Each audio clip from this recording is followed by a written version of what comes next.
এসো কোরআনের আঙিনায়, এসো শান্তির মোহনায়, এসো কোরআনের আঙিনায়, এসো শান্তির মোহনায়। জীবনকে রাঙাতে, ফুলে ফুলে সাজাতে আল্লাহর প্রেম সুধা নিয়ে এলো পিএইচপি কোরআনের আলো, পিএইচপি কোরআনের আলো। আসসালামু আলাইকুম ওয়া রাহমাতুল্লাহ। মানব জাতির জন্য মহান রাব্বুল আলামিনের শ্রেষ্ঠতম উপহার হচ্ছে আল কোরআনুল কারীম। আল কোরআনুল কারীম হচ্ছে একটি আলোকবর্তিকা, মুক্তির আলোকবর্তিকা। আমরা যদি মুক্তি চাই, শান্তি চাই, আল কোরআনুল কারীমের পথই হচ্ছে আমাদের একমাত্র পথ। সেই আল কোরআনুল কারীমের তিলাওয়াতের অনুষ্ঠান হিফজুল কোরআন প্রতিযোগিতার এক অনবদ্য আয়োজন পিএইচপি কোরআনের আলো প্রতিভার সন্ধানে 2021-এ আপনাদের সবাইকে স্বাগত জানাচ্ছি। আমি শাহ ইফতেখার তারিক। এই অনুষ্ঠানের টাইটেল স্পন্সর হিসেবে রয়েছে পিএইচপি ফ্যামিলি, কো স্পন্সর হিসেবে রয়েছে আল আরাফা ইসলামী bank limited, smart active gold Mehedi, centre for Zakat ম্যানেজমেন্ট, বাংলাকেট, ইনফিনিটি মেগা মল, হুভার ও স্যাভয় আইসক্রিম। প্রতিযোগীদের পোশাক স্পন্সর করেছে স্যাভয়। আমরা খুঁজছি 2021-এর সেরা প্রতিযোগীকে, যার জন্য রয়েছে 4 লক্ষ টাকা পুরস্কার। দ্বিতীয়, তৃতীয়, চতুর্থ স্থান অধিকারীর জন্য রয়েছে যথাক্রমে 3 লক্ষ টাকা, 2 লক্ষ টাকা ও 1 লক্ষ টাকা পুরস্কার। এছাড়াও বিভিন্ন ক্যাটাগরিতে রয়েছে 50,000 টাকা করে পুরস্কার। এই পুরস্কারগুলো স্পন্সর করেছে বাংলাকেট। প্রথম, দ্বিতীয় ও তৃতীয় স্থান অধিকারীর ওস্তাদদের জন্য রয়েছে 3টি পিএইচপি মোটরসাইকেল পিএইচপি অটোমোবাইলসের সৌজন্যে। প্রিয় দর্শক, আজকের পর্বে পারফর্ম করবে হযরত আলী রাদিয়াল্লাহু তাআলা আনহু গ্রুপের 6 জন প্রতিযোগী।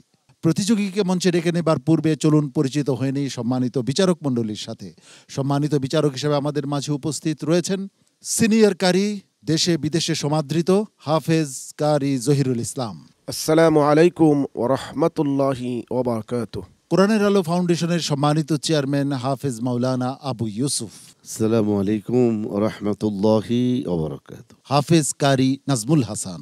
আসসালামু আলাইকুম ওয়া রাহমাতুল্লাহি ওয়া বারাকাতুহু। উস্তাদুল হুফাজ শেখ আব্দুল হক। আসসালামু আলাইকুম ওয়া রাহমাতুল্লাহ। সম্মানিত অতিথি হিসাবে আমাদের মাঝে উপস্থিত রয়েছেন কোরআনের আলো ফাউন্ডেশনের সম্মানিত সেক্রেটারি মুফতি মোহাম্মদ মহিউদ্দিন। আসসালামু আলাইকুম ওয়া রাহমাতুল্লাহ। মার্কাজুত তাহফিজ ফাউন্ডেশনের সম্মানিত চেয়ারম্যান নিসার আহমদ আন-নাসিরি। আসসালামু আলাইকুম ওয়া রাহমাতুল্লাহি ওয়া বারাকাতুহু। ওয়ালাইকুম আসসালাম ওয়া রাহমাতুল্লাহি ওয়া বারাকাতুহু। প্রিয় দর্শক, প্রতিযোগীকে মঞ্চে ডেকে নেবার পূর্বে এই গ্রুপের মেন্টর হিসেবে যে রয়েছে তার সম্পর্কে আপনাদের জানিয়ে দিচ্ছি। এই গ্রুপের মেন্টর হিসেবে রয়েছে একজন বিশ্বজয়ী হাফেজ মুহিবুল্লাহ। মুহিবুল্লাহ, আজ তোমার গ্রুপের প্রস্তুতি কেমন? আলহামদুলিল্লাহ, আল্লাহর অশেষ মেহেরবানিতে সকলেই ভালোভাবে প্রস্তুতি নিয়েছে। আমরাও আশা করি আজ এই গ্রুপ ভালো পারফর্ম করবে। এবারে প্রতিযোগীকে মঞ্চে ডেকে নিচ্ছি। তার আগে আজকের পর্বের নিয়মটি জানিয়ে দিচ্ছি। সম্মানিত বিচারক পবিত্র কোরআনের যে আয়াতটি তিলাওয়াত করবেন সেখান থেকেই প্রতিযোগীকে তিলাওয়াত করে যেতে হবে। মনে রাখতে হবে, আজ কিন্তু দুজনকে বিদায় নিতে হবে। প্রথম প্রতিযোগী হিসাবে মঞ্চে ডেকে নিচ্ছি চট্টগ্রামের ছোট্ট প্রতিযোগী শেখ মোহাম্মদ জিয়াদকে।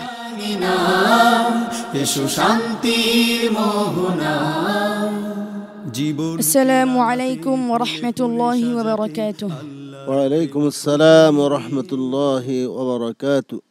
আউযু বিল্লাহি মিনাশ শাইতানির রাজীম। বিসমিল্লাহির রহমানির রহিম। يا أيها الناس إن كنتم في ريب من البعث أعوذ بالله من الشيطان الرجيم. بسم الله الرحمن الرحيم. يا أيها الناس إن كنتم في ريب من البعث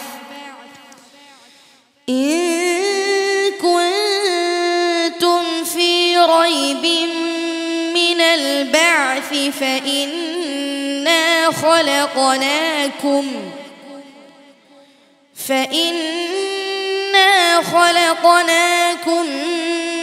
من تراب ثم من نطفة ثم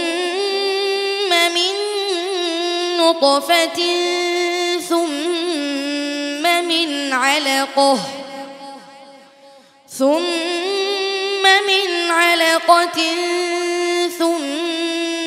من مضغة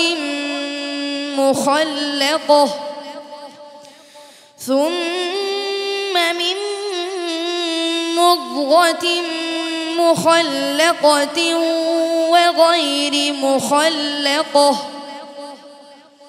وغير مخلقة لنبين لكم ونقر في الأرحام ما نشاء إلى أجل مسمى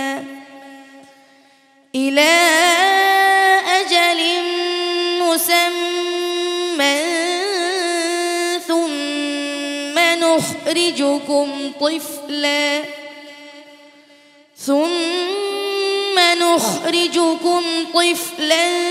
ثم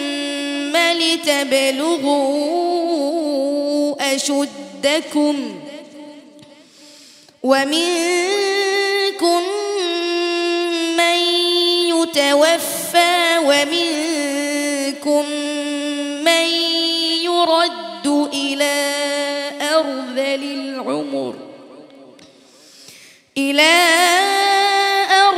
العمر لكي لا يعلم من بعد علم شيئا وترى الأرض هامدة فإذا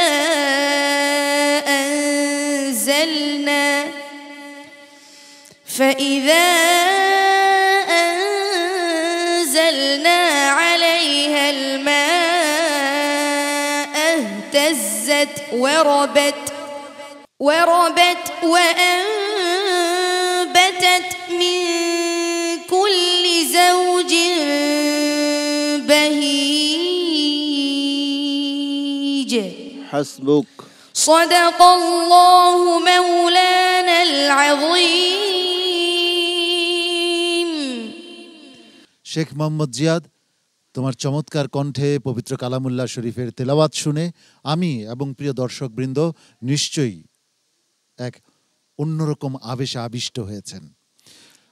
উস্তাদজি, শেখ মোহাম্মদ জিয়াদের আজকের পারফরমেন্স নিয়ে আপনার বিশ্লেষণ শুনতে চাচ্ছি। শেখ মোহাম্মদ জিয়াদ এই পর্বের তেলাওয়াতটি আরও মজবুত হওয়া উচিত ছিল। পূর্বে আমরা বলে আসতেছি, সামনে যে পর্বগুলি আসতেছে খুব কঠিন পর্ব আসতেছে, তাকে যে প্রশ্নটি করা হয়েছে সে এই প্রশ্নের ভিতরে প্রত্যেকটি রায়ের মধ্যে তাকরার করছে, আর দুই জায়গাতে সে ইয়াদা করছে, বিরতির পরে পেছন থেকে ফিরে আসছে ইলার থেকে, ইলা আজালি মুসাম্মা ইলা আরজালিল উমর। এগুলি অন্যায়, এরকমভাবে এখান থেকে দৌড়ানো ঠিক নয়, তো এগুলি খেয়াল করতে হবে। আর আয়াতের শেষে, বাক্যের শেষে বিরতির পরে একটা আওয়াজ আসে, আওয়াজটা ছেড়ে দিতে হবে, আওয়াজটা ধরে রাখে সে। তো এগুলি খুব খেয়াল করে পড়ো, ইনশাল্লাহ সামনের দিকে এগিয়ে যা, দেখা যাক আল্লাহ পাক কি হয়। মোহতারাম হাফিজ কারি নাজমুল হাসান, তেলাওয়াত মাশাআল্লাহ সুন্দর হয়েছে। আমারও একই পরামর্শ, হুজুর যেই কথাগুলো বলেছে এগুলো মেনে চললেই ওর তেলাওয়াত আরও সুন্দর হবে ইনশাআল্লাহ। সামনের আরও কঠিন সময় আসছে, তাদের এখন থেকে প্রস্তুত নিতে হবে, প্র্যাকটিস বেশি বেশি করতে হবে। মোহতারাম নিসার আহমদান নাসিরি, মাশাআল্লাহ সুন্দর তেলাওয়াত করছিল শেখ মোহাম্মদ জিয়াদ। তবে আমার মনে হয় তার ওয়াকফা ইবতিদা ঠিক হয়ে গেলে শেষে যে উচ্চারণগুলির মধ্যে অতিরিক্ত আওয়াজ হচ্ছে এগুলি ঠিক করলে সে আরও অনেক দূর এগিয়ে যেতে পারবে ইনশাআল্লাহ। শেখ মোহাম্মদ জিয়াদ, মন ভাঙার কিছুই নেই, তুমি একজন ভালো প্রতিযোগী, তোমার জন্য অনেক অনেক শুভকামনা এবং ভালোবাসা রইল। আসসালামু আলাইকুম ওয়া রাহমাতুল্লাহি ওয়া বারাকাতুহু। কোরআনের আলো, PHP কোরআনের আলো। আপনাদের এই প্রিয় অনুষ্ঠান টেলিভিশন ভিত্তিক হিফজুল কোরআন প্রতিযোগিতায় এক অনন্য নজির স্থাপনকারী পিএইচপি কোরআনের আলো প্রতিভার সন্ধানে 2021-এ। প্রিয় দর্শক, এবারে ডেকে নিচ্ছি পরবর্তী প্রতিযোগীকে, কিশোরগঞ্জের প্রতিযোগী আব্দুল্লাহ আল ফয়সাল। মঞ্চে আসছে হাফেজ আব্দুল্লাহ আল ফয়সাল। এসো শান্তির মোহনা। আসসালামু আলাইকুম ওয়া রাহমাতুল্লাহি ওয়া বারাকাতুহু। وعليكم السلام ورحمة الله وبركاته. أعوذ بالله من الشيطان الرجيم. أفلم يهد لهم كم أهلكنا قبلهم. أعوذ بالله من الشيطان الرجيم. بسم الله الرحمن الرحيم.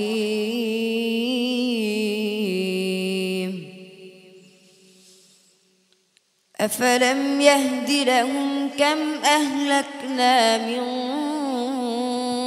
قبلهم من القرون يمشون في مساكنهم. আমি কি বলছি তুমি খেয়াল করে শুনো নাই? আফালাম বললে তো মিন কাবলিম আসে না, আওয়ালাম বললে মিন কাবলিম আসবে। তোমার আমি বলে দিচ্ছি আফালাম ইয়াহদি লাহুম কাম আহলাকনা ক্বাবলাহুম, তুমি মিন কাবলিম বললা কেন? সাধারণ একটা জিনিস, এটা তোমরা খেয়াল করে পড়বে না কেন প্রশ্নের শুরুতে? আবার বলো আফালাম ইয়াহদি লাহুম কাম আহলাকনা ক্বাবলাহুম। আফালাম বললে ক্বাবলাহুম হবে। পড়ো। أفلم يهد لهم كم أهلكنا من আবারও মিন কাবলিম বলতেছো। أفلم يهد لهم كم أهلكنا قبلهم من القرون يمشون في مساكنهم إن في ذلك لآيات لأولي النهى ولولا كلمة سبقت من ربك لكان لزاما وأجل مسمى فاصبر على ما يقولون وسبح بحمد ربك قبل طلوع الشمس وقبل غروبها ومن آناء الليل فسبح وأطراف النهار لعلك ترضى لا تمدن عينيك إلى ما متعنا به أزواجا منهم আবার বলো লাআল্লাকা তারদা। তারপর ولا تمدن عينيك إلى ما متعنا به أزواجا منهم খেয়াল করে পড়ো। ওয়ালা তামুদ্দান্না ولا تمدن عينيك إلى ما متعنا به أزواجا منهم زهرة الحياة الدنيا أزواجا منهم زهرة الحياة الدنيا لنفتنهم فيه ورزق ربك خير وأبقى হাসবুক। صدق الله مولانا العظيم. মাশাআল্লাহ আব্দুল্লাহ আল ফয়সাল, গত পর্বে তো তুমি বেশ ভালো পারফর্ম করেছিলে। ওস্তাদজি, আব্দুল্লাহ আল ফয়সাল আজ যা করলো এই সম্পর্কে আপনি কি বলবেন? হ্যাঁ, আব্দুল্লাহ আল ফয়সাল আজকে যেটা করছে এটা একবার ধারণার বাইরে। তারপরও আমি তো প্রশ্ন স্পষ্টভাবে বাতায় দিছি, যেন দত্ত ফারে কি বলতেছি, আমি প্রশ্নটা কি বললাম, আমি যতটুকু তাকে বাতায় দিছি অতটুকু তো সে ঠিক করে বলবে, পরে যে সমস্যা হইতে পারে তো ওটার মধ্যে সে ভুল করে বল। যাই হোক, আলহামদুলিল্লাহ, চেষ্টা করে দেখা যাক আল্লাহ পাক তোমার ভাগ্যে কি রাখছে। হাফেজ মাওলানা আবু ইউসুফ। ভুল তো ভুল, যে কোনো সময় এই অবস্থার সৃষ্টি হতে পারে।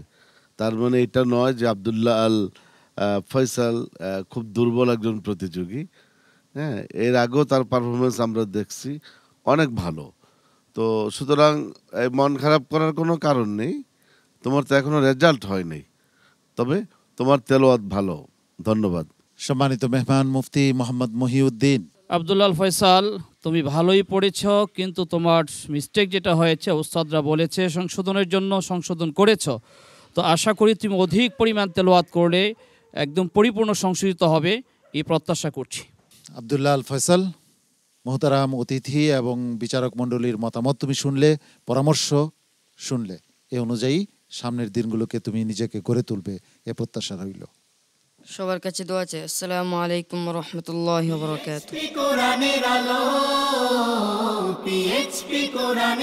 ব্যর্থতার সিঁড়ি বেয়ে একদিন আসবেই আসবে সাফল্য, এই মন্ত্রতে উজ্জীবিত হবে সকল প্রতিযোগী, এ প্রত্যাশা আমাদের। প্রিয় দর্শক, এবারে মঞ্চে ডেকে নিচ্ছি পরবর্তী প্রতিযোগী, চট্টগ্রামের প্রতিযোগী হাফেজ সোহরাব হোসাইন দিহান। হাফেজ সোহরাব হোসাইন দিহানকে ডাকছি মঞ্চে।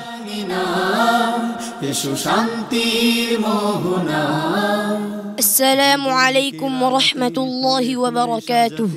ওয়ালাইকুম আসসালাম ওয়া রাহমাতুল্লাহি ওয়া বারাকাতুহু। আউযু বিল্লাহি মিনাশ শাইতানির রাজীম। ويوم يحشرهم جميعا ثم يقول للملائكة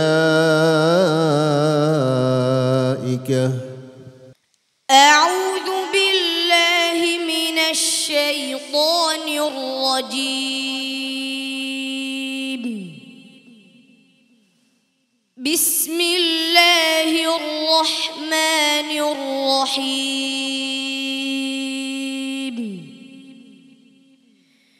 ويوم يحشرهم جميعا ثم نقول للذين أشركوا এই আমি কি বলছি শুনো না তুমি খেয়াল করে?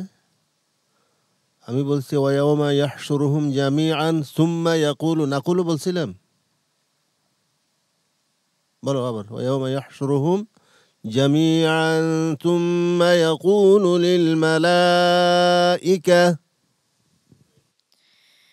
ويوم يحشرهم جميعا ثم يقول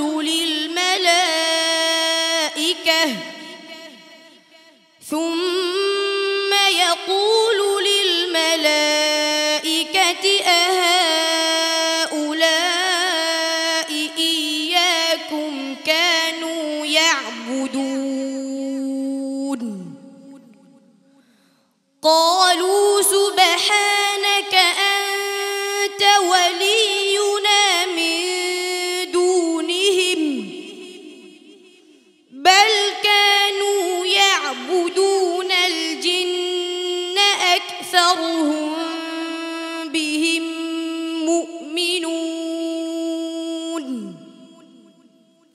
فاليوم لا يملك بعضكم لبعض نفعا ولا ضرا ونقول للذين ظلموا ذوقوا عذاب النار التي كنتم بها تكذبون وإذا تتلى عليهم آياتنا بينات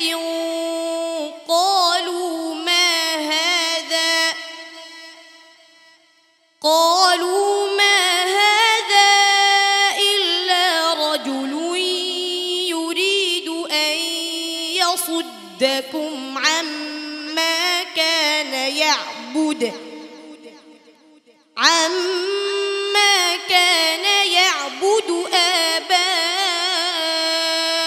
آباؤكم وقالوا ما هذا إلا إفك مفترى وقال الذين كفروا للحق لما جاءهم إن هذا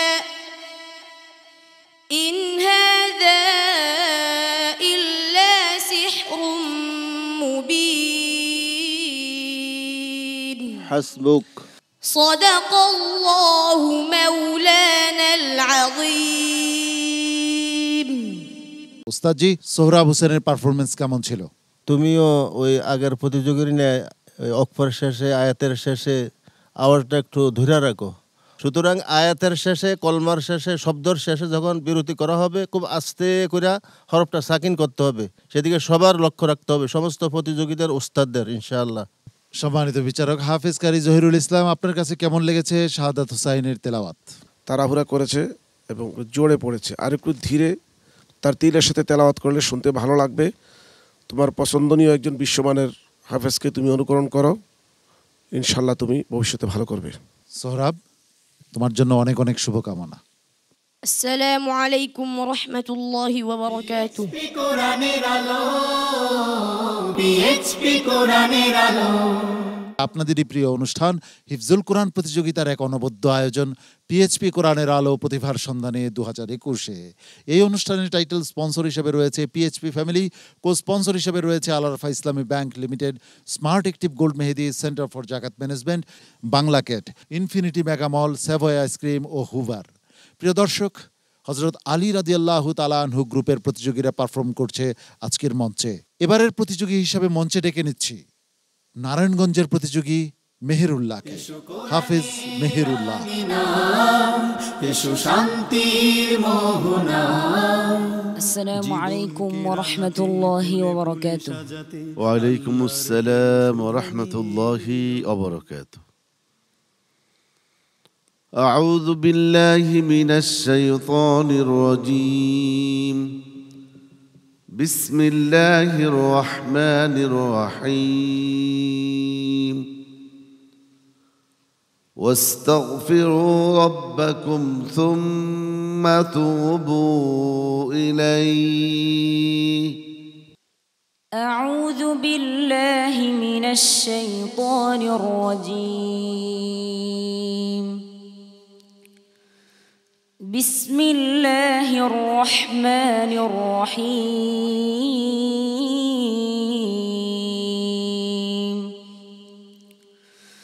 واستغفروا ربكم ثم توبوا إليه إن ربي قريب مجيب.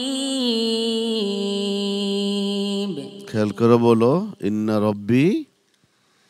إن ربي رحيم ودود.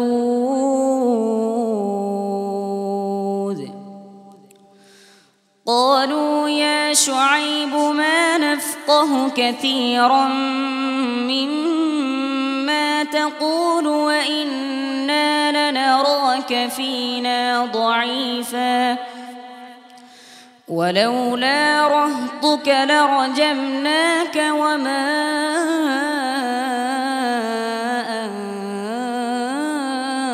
أنت علينا بعزيز. قال يا قوم أرهطي أعز عليكم من الله واتخذتموه وراءكم ظهريا إن ربي بما تعملون محيط.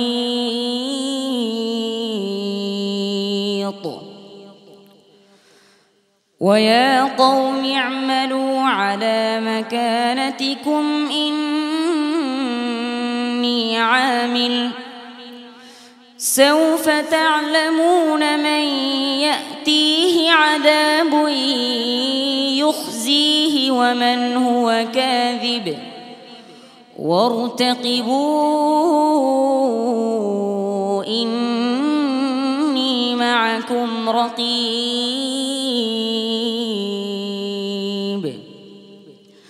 ولما جاء أمرنا نجينا هودا والذين آمنوا معه আবার বলো, ওয়ালাম্মা জাআ। ولما فلما جاء أمرنا نجينا شعيبا والذين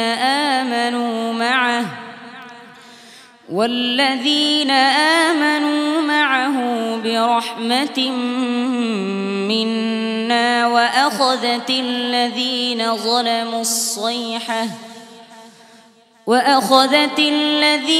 ظلموا الصيحة فأصبحوا في ديارهم جاثمين.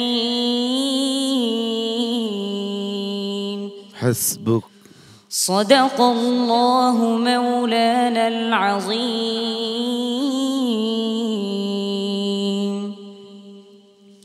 চমৎকার তিলাওয়াত করে মেহেরুল্লাহ গত পর্বেও চমৎকার তিলাওয়াত করেছে।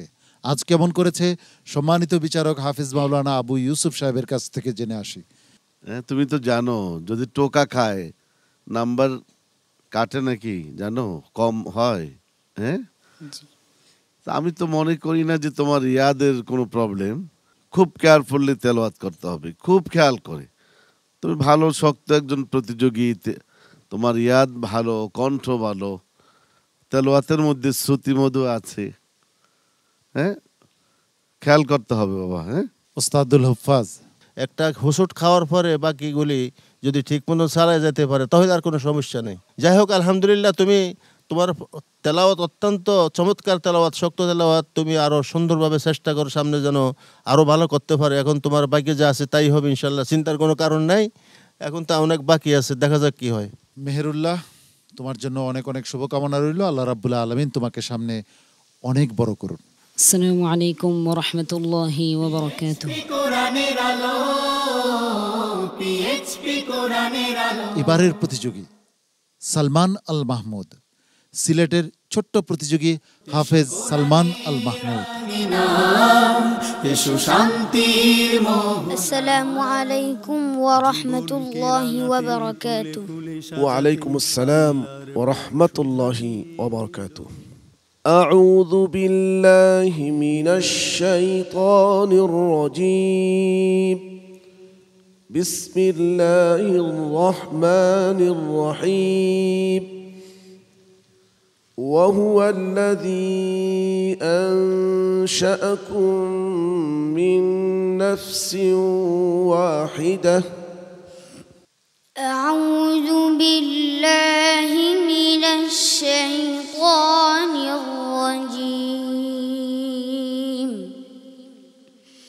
بسم الله الرحمن الرحيم.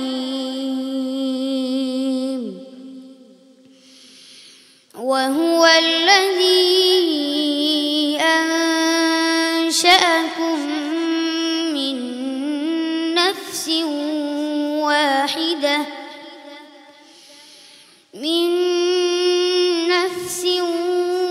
واحدة فمستقر ومستودع. قد فصلنا الآيات لقوم يفقهون. وهو الذي أنزل من السماء ماء فأخرجنا به نبات كل شيء فأخرجنا منه خضرا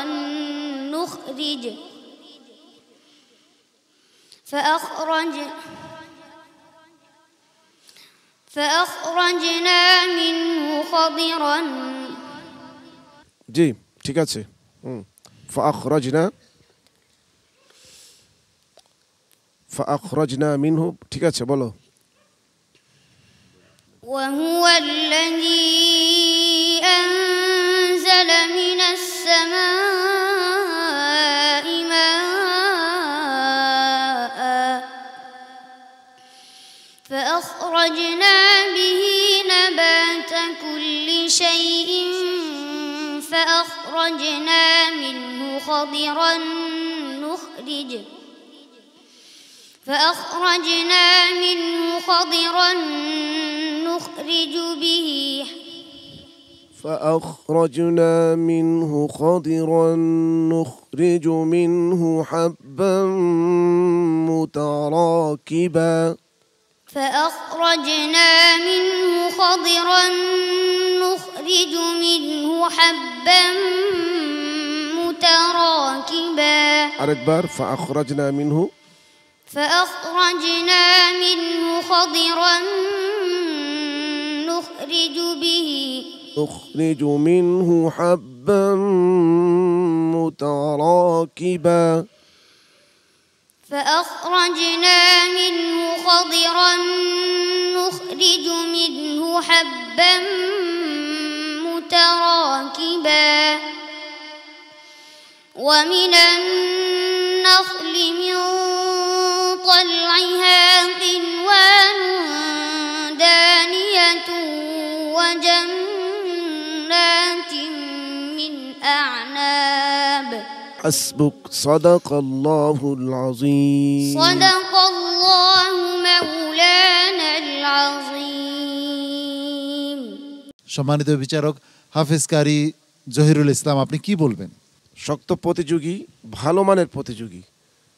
আমার যতটুকু মনে হচ্ছে যে সে একটা ভিন্ন সুর, এটাকে রফত করতে যেয়ে, এটাকে ধারাবাহিকতা ঠিক রাখতে যেয়ে সে তেলাওয়াতের দিকে মনোযোগ কমে গিয়েছে।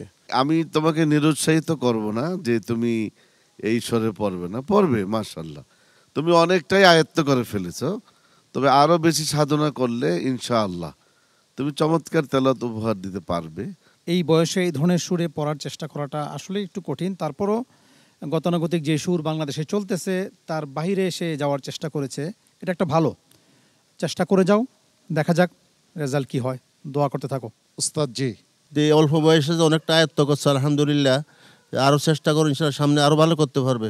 আল্লাহ তোমাকে কবুল করো, আমিন। তোমার জন্য অনেক শুভকামনা। আসসালামু আলাইকুম ওয়া রাহমাতুল্লাহি ওয়া বারাকাতুহু। কোরআনের আলো, পিএইচপি কোরআনের আলো। আপনাদেরই প্রিয় অনুষ্ঠান হিফজুল কোরআন প্রতিযোগিতার এক অনবদ্য আয়োজন পিএইচপি কোরআনের আলো প্রতিভার সন্ধানে 2021। প্রিয় দর্শক, হযরত আলী রাদিয়াল্লাহু তাআলা আনহু গ্রুপের 5 জন প্রতিযোগীর পারফরমেন্স আমরা প্রত্যক্ষ করেছি। এবারে আমরা ডেকে নিচ্ছি সর্বশেষ প্রতিযোগীকে, কিশোরগঞ্জের প্রতিযোগী, দৃষ্টি প্রতিবন্ধী হাফেজ শেখ মাহমুদুল হাসান আশরাফি। এবারে আসছে হাফেজ শেখ মাহমুদুল হাসান আশরাফি।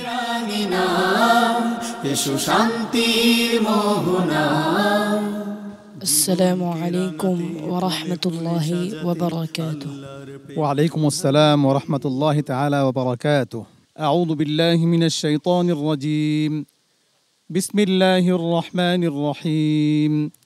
لينفق ذو سعة من سعته.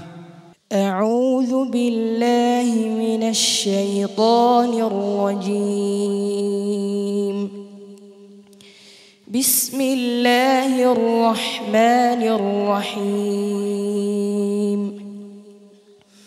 لينفق ذو سعة من سعته ومن قدر عليه رزقه فلينفق مما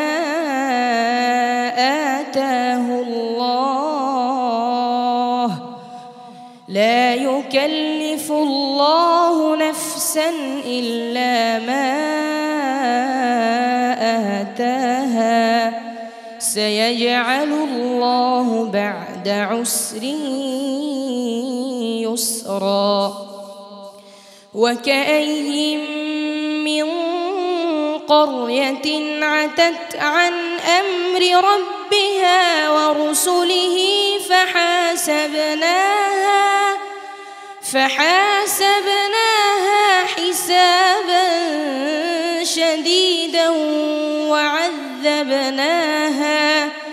وعذبناها عذابا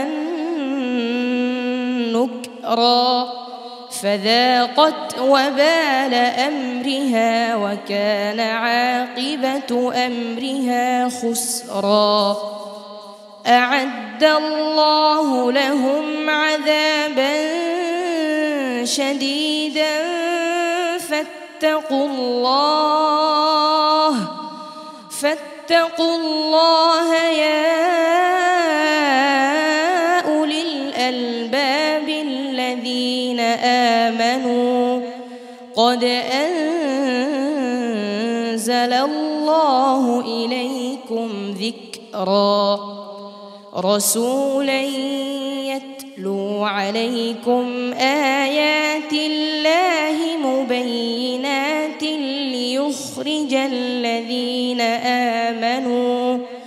ليخرج الذين آمنوا وعملوا الصالحات من الظلمات إلى النور ومن يؤمن بالله ويعمل صالحا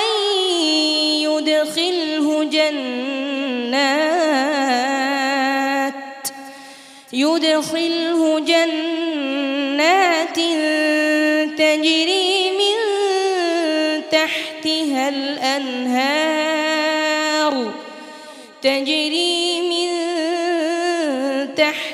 الأنهار خالدين فيها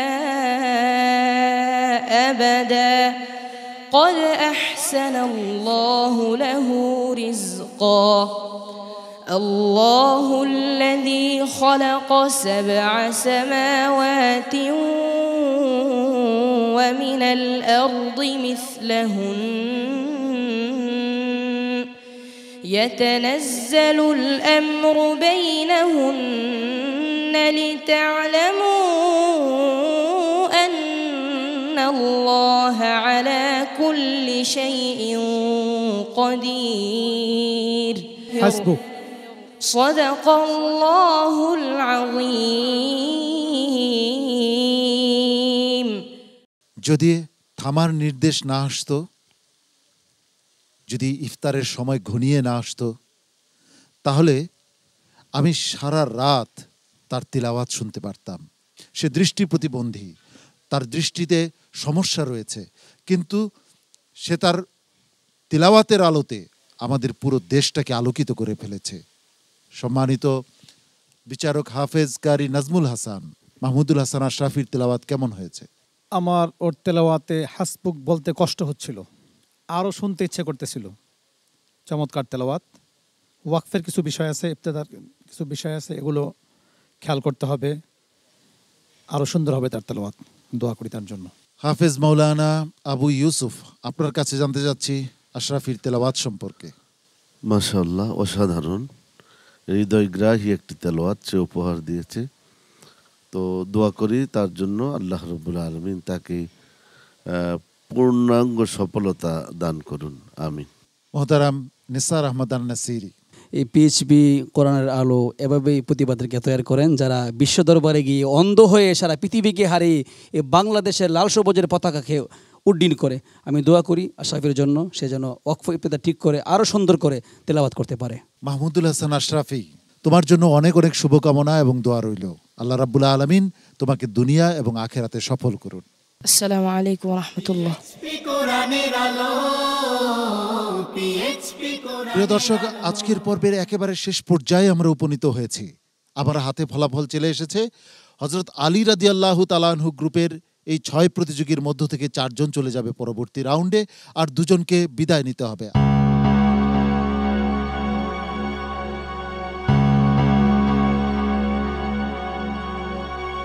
এই 6 জনের মধ্যে সর্বোচ্চ নম্বর নিয়ে যে যাচ্ছে পরবর্তী রাউন্ডে, তার জন্য রয়েছে স্মার্ট অ্যাক্টিভ গোল্ড মেহেদির পক্ষ থেকে একটি আকর্ষণীয় গিফট হ্যাম্পার। কে পাচ্ছে সর্বোচ্চ নম্বর? সর্বোচ্চ নম্বর নিয়ে পরবর্তী রাউন্ডে চলে যাচ্ছে মাহমুদুল হাসান আশরাফি। অনেক অনেক মোবারকবাদ মাহমুদুল হাসান আশরাফিকে। মাহমুদুল হাসান আশরাফির হাতে স্মার্ট অ্যাক্টিভ গোল্ড মেহেদির গিফট বক্সটি তুলে দিচ্ছে জাওয়াদ মেহেদি। একজনকে পেয়ে গেলাম পরবর্তী রাউন্ডের জন্য, বাকি রয়ে গেল 5 জন। এই 5 জনের মধ্য থেকে শেখ মোহাম্মদ জিয়াদ, তুমি চলে যাচ্ছ পরবর্তী রাউন্ডে।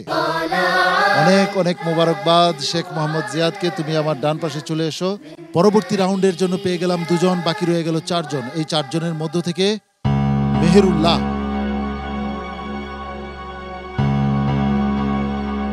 তুমি পরবর্তী রাউন্ডে যাচ্ছ।